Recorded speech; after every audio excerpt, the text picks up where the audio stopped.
நான் என்ன பண்ணேன், குளிக்க போலான்ட்டு ஒரு பாட்டு போட்டேங்க, ஹிந்தி பாட்டு. மேரா தில் தா அகேலான்னு ஒரு பாசிகர் பாட்டு எனக்கு பிடிக்கும். நான் உருது பாட்டுலாம் கேட்பேன், வீட்டில் உருது எல்லாம் பேசுவேன்.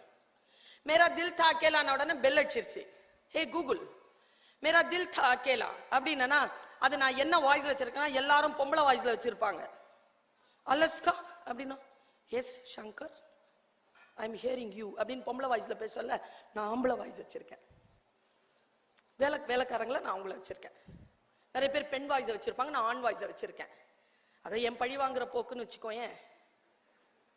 நான் சொன்ன ஒரு வேலை செய்யறதுக்கு ஒரு ஆண் குரலாவது இருக்குது. தரந்தா தினசரி அந்த பத்திரிக்கை போடுறவர் காசு வேணும்னாரு, சரின்னு எடுத்து காசு கொடுத்துட்டு மூடிட்டேன்.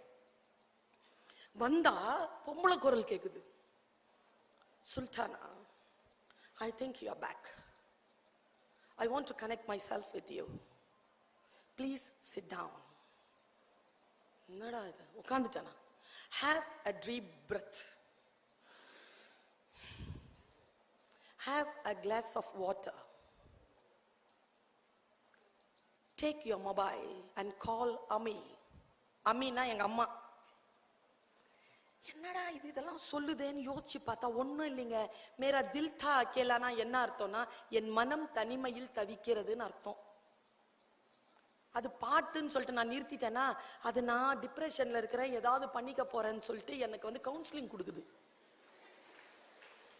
எங்க என் அனுமதி இல்லாமங்க இந்த மொபைல் இருக்குல்ல, நீ எதை பாக்குறியோ திருப்பி திருப்பி உனக்கு அதுவே வரும்.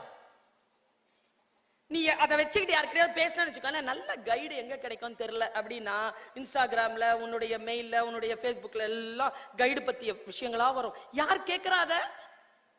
அப்போ மூன்றாவது கண் நம்மை பார்த்து கொண்டே இருக்கிறது என்றால் இந்த நிலையில் நான் நினைக்கின்ற பொழுதுதான் இந்த கருவி எனக்கு பயன்பட வேண்டுமே தவிர அது நினைக்கின்ற அளவிற்கு என் வாழ்க்கை பயன்பட்டு போகாது என்கின்ற ஏஐயிலிருந்து கிளம்பி ஆரைக்கு வாங்க என் குழந்தைகளே.